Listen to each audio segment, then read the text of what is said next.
జై శ్రీరామ్.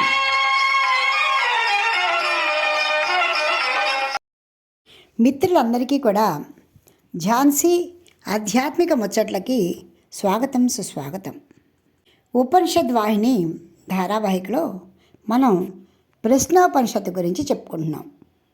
ఒకప్పుడు దదీచి మహర్షి యొక్క కుమారుడైన పిప్పలాద మహర్షిని జ్ఞానాన్వేషణ కోసం తిరుగుతున్నటువంటి 6 యువకులు కలవటం జరిగింది. వారు పిప్పలాద మహర్షిని ఒక్కొక్కరు ఒక్కొక్క జ్ఞానవంతమైనటువంటి ప్రశ్నలను అడిగారు. శిబితనయుడైన సత్యగాముడు ఓంకారం గురించి తెలుసుకోగా, కబంది అనే శిష్యుడు ప్రాణికోట్లన్నీ ఎక్కడి నుంచి ఉద్భవిస్తున్నాయి అని అడగటం జరిగింది. ఆ రెండింటికి పిప్పలాద మహర్షి యొక్క సమాధానం విన్న తర్వాత మరొక శిష్యుడు భార్గవుడు ఒక మనిషిని ఎందరు దేవతలు ఆవహించుంటారు, ఎవరెవరు ఏ ఏ పని చేస్తున్నారు, వారిలో ఎవరు శ్రేష్ఠుడు అని ప్రశ్నించడం జరిగింది. వాటన్నిటికీ కూడా సమాధానాలు విన్నటువంటి మరొక శిష్యుడు, గురువర్య, ఇంతవరకు మీరు చెప్పింది విని మేము చాలా ఆనందపడుతున్నాము. అయితే మాకు ఇంకా సందేహాలు వదలటం లేదు. మీరు ఓంకారం గురించి చెప్పారు. ఒక్కొక్క మనిషిలో ఎంతమంది దేవతలు ఆవహించి ఉంటారో ప్రాణం యొక్క మహత్యము చెప్పారు. అయితే ఆ ప్రాణశక్తి ఎక్కడి నుంచి వస్తుంది, ఈ శరీరంలో ఎలా ఉంటుంది, శరీరంలోకి ఎలా ప్రవేశిస్తుంది, అది మళ్ళీ తిరిగి ఎలా నిష్క్రమిస్తుంది, ఈ బాహ్య ప్రపంచాన్ని ఎలా భరిస్తూ ఉన్నది, అలాగే ఆంతరింగిక ప్రపంచాన్ని కూడా ఎలా భరిస్తోంది అంటూ ప్రశ్నించాడు.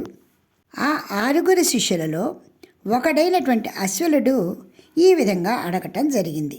ఎప్పుడైతే అశ్వలుడు ఎంతో ప్రశాంతంగా అన్ని ప్రశ్నలకు, అంటే ఇంతకుముందు అడిగిన శిష్యులు అడిగిన ప్రశ్నలకి పిప్పలాది మహర్షి చెప్పినటువంటి సమాధానాలు విని వారిలో వారు తర్కించుకుంటూ ఈ అశ్వలుడు ఈ ప్రశ్నను వేయటం జరిగింది. ఎప్పుడైతే అశ్వలుడు ఇలా ప్రశ్నించాడో పిప్పలాద మహర్షి చాలా ఆనందపడ్డాడు. యువకులందరూ కూడా చాలా జ్ఞానవంతమైనటువంటి ప్రశ్నలనే అడుగుతున్నారు. నిజానికి పిప్పలాద మహర్షి కూడా చాలా ఆనందపడుతున్నారండి. ఎందుకంటే జ్ఞానం అనేది మనలో మనకి మగ్గిపోకూడదు, బయట ప్రపంచంలోకి వెళ్ళాలి అన్నదే ప్రతి జ్ఞాని యొక్క కోరిక. ఆ జ్ఞానాన్ని పంచాలి అన్నా పెంచాలి అన్నా అర్హులైనటువంటి శిష్యులు, ఆసక్తి ఉన్న శిష్యులు దొరకాలి. మనం రండి జ్ఞానాన్ని మీకు బోధిస్తాము అంటే వారి మనసుకి ఎక్కదు. తమంతట తామై ఆ ప్రయత్నంలో ఉన్నవారికి మాత్రమే వాటి యందు అభిలాష ఉంటుంది. ఈ విధంగా ఎప్పుడైతే అశ్వలుడు అడిగాడో పిప్పలాద మహర్షి చాలా ఆనందపడి, నాయనా అశ్వలుడా, చాలా కఠినమైన ప్రశ్న అడుగుతున్నావయ్యా, అయినప్పటికీ ఆ పరమాత్మని యొక్క కృపతోటి నేను నీకు అర్థమయ్యే విధముగా జవాబిస్తాను అంటూ చాలా ప్రేమగా ఆనందంగా సమాధానం చెప్పారు. అయితే ఇప్పుడు చూద్దాం వారిద్దరి మధ్య ఎలాంటి సంభాషణ జరిగిందో. ప్రాణం ఎక్కడ నుండి ఉద్భవిస్తుందో చెబుతున్నారు పిప్పలాద మహర్షి. ఆత్మనయేష ప్రాణో జాయతే యథైషా పురుషే ఛాయైతస్మిన్ ఏతదాతతం మనోకృతేన అయ్యాత్యస్మిన్ శరీరే. నాయన అశ్వల, ప్రాణం ఆత్మ నుండే ఉద్భవిస్తుంది. మనిషికి నీడ ఎలా ఉంటుందో ఆత్మకి ప్రాణం అలా ఉంటుంది. మీకు ఉదాహరణకి చెప్తున్నాను. మనిషి యొక్క నీడ మనిషితో పాటే వచ్చి మనిషితో పాటే లీనమైపోతుంది, అంతరించిపోతుంది, మనకు కనిపించదు. అదేవిధంగా ప్రాణం కూడా ఆత్మలో వచ్చి ఆత్మలోనే అంతరించిపోతుంది. అయితే ఈ ఆత్మ ఎలా వస్తుంది, ఆత్మ నుంచి ప్రాణం ఎలా వస్తుంది, ఎలా విస్తరిస్తుంది అని అడిగితే అది మనస్సులోని చేష్టల వలన ఇది పూర్తిగా శరీరం అంతా కూడా వ్యాపిస్తూ ఉంటుంది. అంటే ఒక మనిషికి, ఉదాహరణకి ఒక మనిషికి నీడకి ఉన్నటువంటి సంబంధం, ఆత్మకి ప్రాణానికి ఉన్న సంబంధం కూడా ఒక్కలాంటిదే. ఆ రెండూ కూడా మనిషి లేకపోతే నీడ లేదు, ఆయన ఛాయ లేదు, ఆత్మ లేకపోతే ప్రాణం లేదు. ఇక ప్రాణం ఆత్మ నుండి ఉద్భవిస్తుంది. ఇక నీవు అడిగినట్టుగా ఈ శరీరంలోకి ఎలా వస్తుంది అని అడిగావు. అయితే అది ఆత్మలోనే ఉంటుంది. అది విడిగా ప్రత్యేకంగా శరీరంలోకి రాదు. ఆత్మ ఏ విధంగా శరీరంలో ఉంటుందో ప్రాణం కూడా ఉన్నట్టే. ఆత్మ లేకపోతే ప్రాణం లేదు. అయితే గురువర్య, మనసు యొక్క చేష్టల వల్లే ప్రాణం శరీరంలోకి వస్తుంది అని చెప్పారు కదా, అదేలా సాధ్యం అని అశ్వరుడు అడిగాడు. అందుకు గాను మనం చేసే ప్రతి పని, ప్రతి ఆలోచన కూడా, ప్రతిదీ అతి చిన్న ఆలోచన అయినప్పటికీ కూడా దాని ప్రభావం మన మనసు మీద ఉంటుంది. అవి తీరినా తీరకపోయినా వాటి యొక్క ప్రభావం మనకి ముందు జన్మలకి సోపానాలుగా మారుతాయి. కనుక ప్రాణంతో పాటే మనసులో ఉన్నటువంటి చేష్టలన్నీ కూడా జన్మల నుంచి మనతో కూడా వస్తూ ఉంటాయి. కాబట్టి కదలికల ఆధారంగానే ప్రాణం శరీరం అంతా కూడా వ్యాపించి పనిచేస్తూ ఉంటుంది. ఖచ్చితంగా శరీరంలో ఏ ఒక్క చిన్న భాగంలో కూడా ప్రాణం లేదు అంటే అది నిర్జీవమై పనికి రాకుండానే పోతుంది. ఇది నిజమా అని మనం అనుకోవచ్చండి. కరెక్టే. ఎందుకంటే మనం కొంతమందిని చూస్తూ ఉంటాం, అనుకోకుండా ఈ పక్షవాతం వచ్చిన వాళ్ళకి కానీ ఎవరికైనా కొంచెం ఒకసారి చచ్చుబడిపోయాయి కొన్ని భాగాలు అంటూ ఉంటారు. ఏ భాగం చచ్చుబడిపోయిందో దానికి చలనం ఉండదు, స్పర్శ ఉండదు.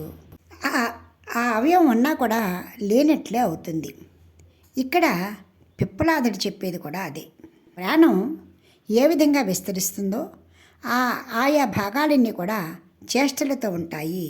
మన మనసులోని ఆలోచనలు, కోరికలు, మనం చేసే పనులు అవే ఆయా సంస్కారాలే తదుపరి జన్మకి కారణాలు అవుతున్నాయి.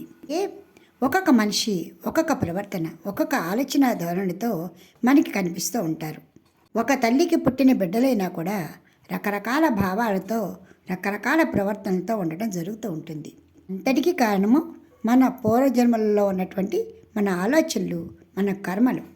ఇవే మనకి ఒక వ్యక్తి మరణానంతరం అతడికి కలిగే గతిని నిర్ణయిస్తుంది. ఇది మన ప్రత్యేకంగా ఒకరు చెప్తే ఇది నమ్మాలా వద్దా అన్న ఆలోచన పక్కన పెడితే మనకిగా మనం జాగ్రత్తగా ఆలోచిస్తే స్పష్టంగా తెలుస్తుందండి. మనం ఏ తప్పు చేయకపోయినా మన మీద నిందలు రావటము, ఏ దురలవాట్లు లేకపోయినా అనారోగ్యాలు రావటము, బాగా చదువుకున్నా కూడా సరైన సంపాదన లేకపోవటము, ఇలా అనేక రకాలు చూస్తూనే ఉంటాము. ఇవన్నీ కూడా ఏం చేసామో అనుకున్నాం, మనం ఈ జన్మలో చేసినవి కాదు, పూర్వజన్మ యొక్క సంస్కారాల ఫలితంగా ఈ జన్మలో వాటన్నిటిని అనుభవిస్తూ ఈ జీవితాన్ని గడుపుతున్నాము.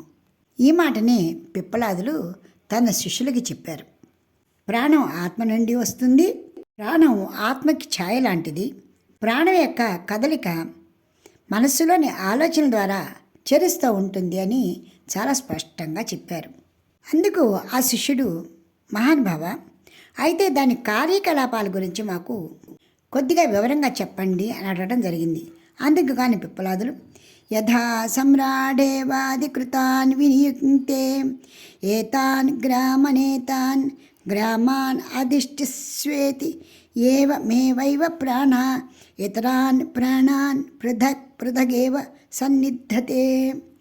ఎలాగా ఒక చక్రవర్తి అధికారులను నియమించి ఆయా గ్రామాలని పాలించండి, ఆయా పనులను చేయండి అని ఏ విధంగా చెబుతారో అదేవిధంగా ప్రాణాలను విడివిడిగా నియామకం చేస్తుంది. ఇదికే మనకి ప్రాణోపాన వ్యానోదాన సమానము అనే 5 ప్రాణాలు ఉన్నాయి. ఈ పంచప్రాణాలు మన దేహంలో మనని నడిపిస్తూ ఉంటాయి అని చెప్పడం కూడా జరిగింది. అందులో ముఖ్యంగా ముఖ్య కార్యకలాపాలు చూడడం, వినడం, మాట్లాడడం, శ్వాసించడం వంటి వాటిని ప్రాణం కింద మనం పరిగణిస్తాము. అది ముఖ్య ప్రాణం. అయితే ఈ ముఖ్యమైన పనులని తానే నిర్వహిస్తుంది. రెండవ భాగం అపానం, మలమూత్రాలని విసర్జించే పనిలో ఉంటుంది. ఇక మూడవది వ్యానం. హృది హేష ఆత్మా అత్రైతదేకశతం నాడీనాం తాసాం శతం శతమేకైకస్యాం త్యాసప్తస్తిధ్వా సప్తతిః ప్రతిశాఖా నాడీ సహస్రాణి భవంత్యాసు వ్యానశ్చరతి. ఆత్మ హృదయంలో కొలువై ఉంది అని చెప్పుకున్నాం కదా. ఆ హృదయం నుంచి 101 నాడులు బయలుదేరుతాయి. వాటిలో ఒక్కొక్కటికి 100 శాఖలుంటాయి. ఒక్కొక్క శాఖ 72,000 ఉపశాఖల్ని ఏర్పాటు చేసుకుంటుంది. ఈ నాడులన్నింటి గుండా కూడా వ్యానం సంచరిస్తూ ఉంటుంది. ఈ వ్యానం పని ఏమిటి అంటే ఉద్వేగాలు, చేతలు అలాంటివన్నీ కూడా అక్కడే నియంత్రించబడతాయి. మన సమస్త ఆలోచనలు, కార్యక్రమాలు కూడా నియంత్రించేది ఈ వ్యానమే. ఇకపోతే ఉదానం. అధైక యోధ్య ఉదాన పుణ్యేన పుణ్యం లోకం నయతి పాపేన పాపముపాభ్యామేవ మనుష్యలోకం. ఇది చాలా ముఖ్యమైన ప్రాణం అండి. మనం ఈ శరీరాన్ని వదిలి పైకి వెళ్ళిపోవడానికి పూర్తిగా సహకరించేది ఈ ఉదానం. ఆ నాడులలో పైకి వెళ్ళే ఒక దాని ద్వారా ఈ ఉదానం మనిషిని తీసుకుపోతుంది. పుణ్యం చేసిన వారిని పుణ్యలోకానికి, పాపం చేసిన వారిని పాపలోకానికి, లేదా రెంటిని చేసిన వారిని తిరిగి మానవ లోకానికి తీసుకొచ్చేటువంటి ప్రాణం ఉదానం. ఈ విధంగా ప్రాణం 5 విభాగాలుగా మారి ఈ కార్యక్రమాలన్నీ చేస్తూ ఉంటుంది. జై శ్రీరామ్. ఇప్పటికి స్వస్తి. వచ్చే సంచికలో ఈ ప్రాణం గురించిన కొన్ని విశేషాలు మళ్ళీ విందాం. మీకు ఈ వీడియో నచ్చితే లైక్ చేయండి, షేర్ చేయండి, సబ్స్క్రైబ్ చేయండి.